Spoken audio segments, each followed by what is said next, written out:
CH-185 statue bracelet. जब आरव को पता चला कि वो आसमानी छिपकली वहां से भाग रही है तो उसके गुस्से की कोई सीमा ही नहीं रही। वो अपने अंदर क्रूरता और जंगलीपन को महसूस कर पा रहा था और उस आसमानी छिपकली को बुरी तरह से मार गिराना चाहता था। आरव बहुत तेजी से भाग रहा था। वो बिल्डिंगों पर चढ़ने के लिए अपने नुकीले पंजों का भी इस्तेमाल कर सकता था। अब वो किसी से कम नहीं था। जैसे ही वो एक बिल्डिंग के सबसे ऊपर पहुंचा, उसे वो आसमानी छिपकली दिखाई दी जो आसमान में लगभग 70 मीटर ऊपर उड़ रही थी। आरव थोड़ा सा नीचे झुका और बिल्कुल पहले की तरह हवा में छलांग लगा दी। उसकी छलांग लगाने की शक्ति तो चीता से भी ज्यादा खतरनाक थी, क्योंकि शैतानी खून ने उसकी इस शक्ति को कई गुना बढ़ा दिया था। अपनी वॉल्फ शेडो से घिरा हुआ आरव सीधा उस आसमानी छिपकली की तरफ बढ़ रहा था। जैसे ही उस आसमानी छिपकली ने आरव को देखा, वो तेजी से अपने पंख फड़फड़ाने लगी मानो किसी भूत को देख लिया हो। आमतौर पर आसमानी छिपकली किसी को भी अपने इलाके में नहीं आने देती थी, लेकिन जैसे ही उसे एहसास हुआ कि उस इंसान की शक्ति कितनी ज्यादा है, उसने तय किया कि उसके बारे में बिना जाने वो उससे नहीं लड़ेगी। जब उसने आरव को उसका पीछा करते हुए देखा, वो चौंक गई। वो अपने इलाके से भाग रही थी, फिर भी वो पिद्दी इंसान उसका पीछा नहीं छोड़ रहा था। क्या उसका दिमाग खराब हो गया था? आसमानी छिपकली भी अब बहुत गुस्से में आ गई और अपने चारों तरफ की हवा को अंदर खींचने लगी। उसकी बॉडी फैलती जा रही थी। दूर से देखने पर ऐसा लग रहा था कि कोई बहुत बड़ा पंख वाला गुब्बारा हवा में उड़ रहा था। वो आसमानी छिपकली जोर से दहाड़ी और अपने अंदर इकट्ठी की हुई सारी हवा अपने पास आते हुए आरव पर छोड़ दी। अचानक वहां एक बवंडर आ गया और इस बवंडर का निशाना आरव था। हवा में होने के कारण आरव खुद को संभाल नहीं पाया और उस बवंडर में फंस गया। जैसे जैसे वो बवंडर जमीन के करीब आता गया, आरव ने पूरी तरह से अपना बैलेंस खो दिया और एक सुनसान रिहायशी इलाके के बड़े बड़े पौधों की तरफ गिरने लगा। आरव इतनी तेजी से बिल्डिंगों से टकरा रहा था कि वो टूटकर चूर चूर हो गए थे। धूल का गुबार हवा में उड़ रहा था और आरव, जो बवंडर के ठीक बीचों बीच था, उस गड्ढे में धड़ाम से गिरा जो उसकी जमीन से टकराने से बन गया था। उसका पूरा शरीर जख्मी हो गया था, लेकिन ये सारे घाव गहरे नहीं थे। वो बवंडर अब भी उस रिहायशी इलाके के ऊपर घूम रहा था। आरव तुरंत ऐसे उठ खड़ा हुआ जैसे उसे कोई चोट ही नहीं लगी थी। उसकी नजरें सिर्फ और सिर्फ उस आसमानी छिपकली पर टिकी हुई थी जो उस धूल के ऊपर उड़ रही थी। जब आरव ने ऊपर उस आसमानी छिपकली की तरफ देखा, उसी वक्त उस आसमानी छिपकली ने भी आरव की तरफ देखा। जब उसे समझ आया कि उसके बवंडर से आरव को महज कुछ खरोंचें ही आई थी, उसका गुस्सा और बढ़ गया। वो सोच रही थी कि आखिर ये पिद्दी सा इंसान कहां से आया था जो देखने में तो एकदम इंसानों की तरह था, लेकिन उसकी ताकत किसी कमांडर क्लास 20 जितनी थी। वो उससे नहीं लड़ना चाहती थी। एक बार फिर आसमानी छिपकली ने आसमान की तरफ अपना सिर उठाया और जोर से दिहाड़ी। वो सड़कों पर बची कुची विशाल छिपकलियों को आवाज दे रही थी। इसके बाद उसने अपने पंख फड़फड़ाए और बिना पीछे मुड़े बंजारा झील की तरफ उड़ गई। उसने कुछ समय पहले ही तय कर लिया था कि वो वहां जाएगी और अब तो उसे अपनी जान भी बचानी थी।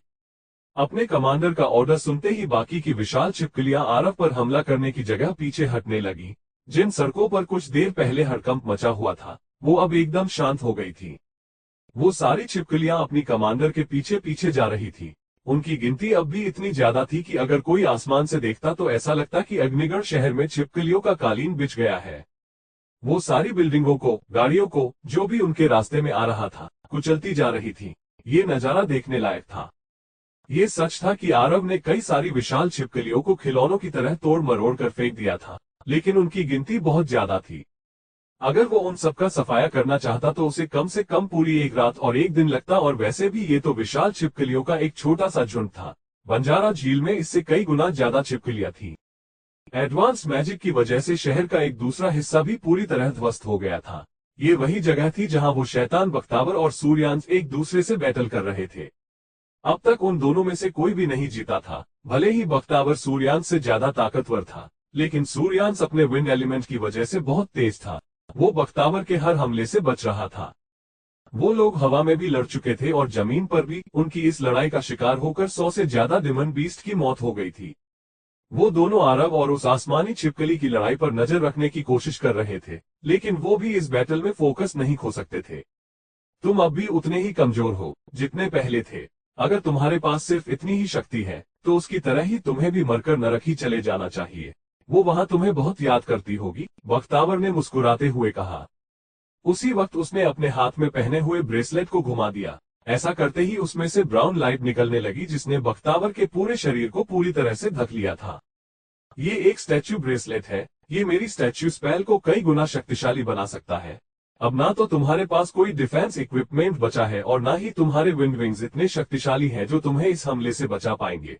अब बताओ सूर्यांश, मैंने तुम्हारी मौत का कितना बढ़िया इंतजाम किया है या नहीं? बख्तावर जोर जोर से हंसने लगा। स्टैच्यू ब्रेसलेट एक बहुत कीमती इक्विपमेंट था और बहुत मुश्किल से मिलता था। इसे सिर्फ कुछ खास एलिमेंट्स के लिए ही बनाया गया था और बख्तावर को इसे पाने के लिए अपनी जेब ढीली करनी पड़ी थी।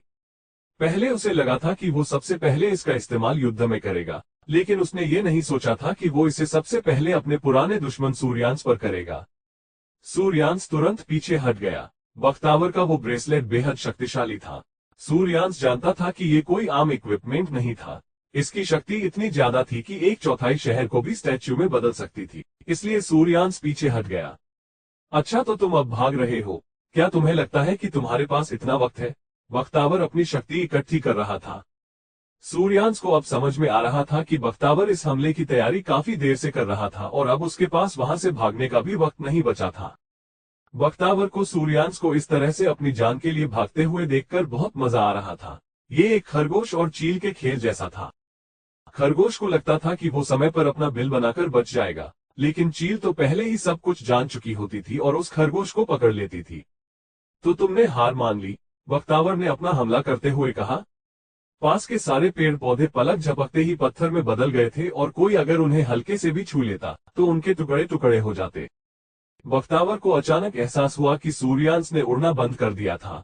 वो बस एक जगह ऐसे खड़ा हुआ था जैसे उसने कोई भूत देख लिया हो। तुम मुझ पर हमला करने से पहले अपने पीछे देख लो, सूर्यांश ने कहा। क्या मैं तुम्हें बेवकूफ लगता हूं जो तुम्हारे कहने पर कहीं भी देख लूंगा? बख्तावर ने गुस्से में कहा। ठीक है, मत देखो, लेकिन ये मत बोलना कि मैंने तुम्हें सतर्क नहीं किया, सूर्यांश ने कहा। अब सूर्यांश हैरान नहीं था। उसकी नजर बख्तावर के पीछे उस काली परछाई पर टिकी हुई थी जो उसकी तरफ ही बढ़ रही थी। बख्तावर को अचानक एहसास हुआ कि उसके पीछे कोई खड़ा है।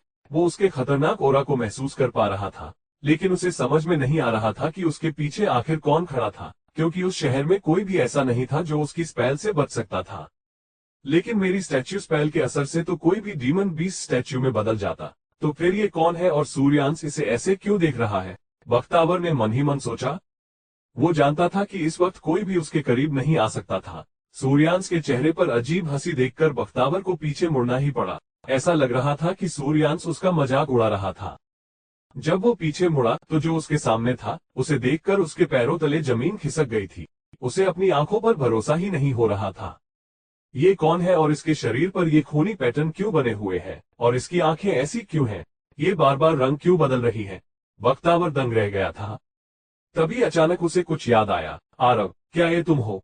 लेकिन नहीं, नहीं, लेकिन ये कैसे? बख्तावर की आंखें फटी की फटी रह गई थी। वो कुछ बोल तक नहीं पा रहा था। मेरे अलावा और कौन हो सकता है? आरव के चेहरे पर एक क्रूर हंसी थी। इससे साफ समझ में आ रहा था कि वो कितना बेरहम था। उसकी आवाज एकदम बदल गई थी, लेकिन उसके बोलने का तरीका एकदम पहले जैसा ही था। याद है ना, पिछली बार मैंने तुमसे कहा था कि तुम जैसे राक्षस को मैं जिंदा नहीं छोड़ूंगा, तो मैं अपना वादा पूरा करने आया हूँ, तुम्हारी मौत का तोहफा लेकर, आरव ने कहा। जब से आरव उस शैतानी खून की वजह से ट्रांसफॉर्म हुआ था, उसे कुछ भी सोचने में परेशानी हो रही थी। लेकिन जो नफरत वो बख्तावर से ट्रांसफॉर्म होने से पहले करता था, वो अब और भी ज्यादा बढ़ गई थी और अब वो अपनी इस नफरत को बाहर भी निकाल सकता था। अब उसमें इतनी शक्ति थी कि वो बख्तावर जैसे कई कमांडर्स को एक साथ मार सकता था। बख्तावर अब भी अपनी सोच में गुम था। उसे समझ ही नहीं आ रहा था कि वो इंसान आरव था या फिर एक डीमन। उसे ये तो समझ में आ गया था कि आरव ने उसके एक्सपेरिमेंट के जरिए शैतानी खून का इस्तेमाल किया था और उसी वजह से वो ट्रांसफॉर्म हो गया था। लेकिन आरव की ट्रांसफॉर्मेशन एकदम अलग थी। उसने पहले भी कई सारे टेस्ट सब्जेक्ट्स देखे थे, लेकिन उनमें से कोई भी अपनी ट्रांसफॉर्मेशन के बाद इंसानों की तरह बात नहीं कर पाते थे। वो सारे टेस्ट सब्जेक्ट्स मॉन्स्टर में बदल गए थे। इंसानी जबान में बात करना तो दूर की बात, वो लोग इंसानों की तरह दिखते भी नहीं थे, और इसके साथ ही साथ वो अपनी सारी यादें भी भूल जाते थे। दूसरी तरफ आरव बिल्कुल पहले जैसा ही दिख रहा था, सिर्फ उसके बाल बढ़ गए थे और सफेद हो गए थे और उसके शरीर पर वो खूनी पैटर्न बन गया था। अगर ये पूरी तरह ट्रांसफॉर्म नहीं हुआ है तो इसका ऑरा इतना खतरनाक क्यों है? इसके पास इतनी शक्ति क्यों है? इसका ट्रांसफॉर्मेशन ऐसा कैसे हो सकता है? बख्तावर ने खुद से कहा। वो बुरी तरह से कंफ्यूज था। मैं तुम्हें इतनी आसानी से नहीं मरने दूंगा। पहले तो तुम्हें मेरे पैरों में गिरकर अपनी जान के लिए गिड़गिड़ाना होगा। उसके बाद शायद मैं तुम्हारी जान ले लूं। तुमने मेरे दोस्तों को जितना दर्द दिया है, मैं तुम्हें उससे कई गुना ज्यादा दर्द दूंगा। आरव ने अपने नुकीले दांत दिखाते हुए मुस्कुरा कर कहा। इसके तुरंत बाद आरव ने बख्तावर को उसकी गर्दन से पकड़ लिया। तुम्हें सच में लगता है कि तुम मेरे इतने पास खड़े होकर भी हिल सकते हो? इससे पहले बख्तावर अपनी पूरी बात कह पाता, आरव ने उसे जमीन पर गिरा दिया था। उसे इस हमले से संभलने का भी मौका नहीं मिला था और वो मुंह के बल जमीन पर गिर गया था। इस जमीन पर काफी कीचड़ और मिट्टी थी, लेकिन बख्तावर के स्टैच्यू स्पेल के कारण वो सब पत्थर में बदल गई थी। बख्तावर अपनी स्टैच्यू स्पेल का इस्तेमाल अपने दुश्मन को मारने के लिए करना चाहता था, लेकिन उसे खुद ही अपनी स्पेल इस्तेमाल करने का खामियाजा भुगतना पड़ रहा था। बख्तावर एक एडवांस्ड मैजिशियन था और उसकी बॉडी आम लोगों से कहीं ज्यादा शक्तिशाली थी। अगर वो कोई और सर्वेंट क्लास बीस्ट होता तो इतनी तेजी से पत्थरों से टकराकर उसका सिर ही फट गया होता, लेकिन बख्तावर के माथे पर सिर्फ कुछ खरोंचें ही आई थी। मैं तुम्हें कभी माफ नहीं करूंगा। बख्तावर के चारों तरफ एक गोल्डन लाइट आ गई थी और कुछ ही पलों में वो एक जादुई कवच में बदल गया था। उसका ये जादुई कवच काफी एडवांस था, यहाँ तक कि उसका सिर और चेहरा भी प्रोटेक्ट कर रहा था। जब आरव ने उसे मुक्का मारा तब उसके चेहरे पर वो कवच आ ही गया था, लेकिन आरव को उससे भी कोई फर्क नहीं पड़ा था। उसने बख्तावर को ऊपर उठाया और तभी उसके हाथ में एक फेयरी फिस्ट आ गया। उसने बिना बख्तावर के कवच की चिंता किए इस फेयरी फिस्ट को उसके ऊपर फेंक दिया।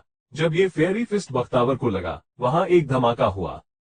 उसके जादुई कवच ने उसे बुरी तरह से घायल होने से बचा तो लिया था, लेकिन आरव की फेयरी फिस्ट का असर इतना ज्यादा था कि बख्तावर के सारे दांत और उसकी नाक टूट गई थी। धमाके के बाद उसका वो जादुई कवच चूर चूर हो गया। बख्तावर एक एडवांस्ड मैजिशियन था। इतना घायल होने के बाद भी उसने अपनी मैजिक स्पेल का इस्तेमाल कर ही लिया था। उसे अब भी अपने उस स्टैच्यू ब्रेसलेट से शक्ति मिल रही थी और जिस तरफ वो देख रहा था, वहां उसकी स्टैच्यू स्पेल का असर होता जा रहा था। बख्तावर गुस्से से लाल हो गया था। वो बस आरव को एक पत्थर में बदलकर उसके टुकड़े टुकड़े कर देना चाहता था। आरव ने बख्तावर के उस स्टैच्यू स्पेल वाले हमले पर बिल्कुल भी ध्यान नहीं दिया और उसकी तरफ भागने लगा। तभी उसके पैरों पर एक ग्रे कलर की परत आ गई और आरव के पैर वहीं जम गए। आरव भी कुछ कम नहीं था। उसने तुरंत जमीन में एक मुक्का मारा और उसमें से रोज फ्लेम का एक पिलर निकल आया, जिसने बख्तावर की स्टैच्यू एनर्जी को आरव पर असर करने से रोक दिया। स्टैच्यू स्पेल की वजह से जो हल्की ग्रे परत आरव के 100 मीटर के दायरे में फैल चुकी थी, अब आरव के रोज फ्लेम से मुकाबला कर रही थी। दोनों एनर्जीज एक दूसरे से टकरा रही थी और ऐसा लग रहा था कि दो आर्मी में एक घमासान युद्ध चल रहा था। बख्तावर की आंखों को देखकर समझ में आ रहा था कि वो आरव के रोज फ्लेम से लड़ने के लिए अपने आप पर कितना दबाव डाल रहा था। उसे ये समझ में नहीं आ रहा था कि जब उसकी शक्ति एक कमांडर क्लास बीस्ट को भी स्टैच्यू में बदल सकती थी, तो फिर वो आरव पर काम क्यों नहीं कर रही थी।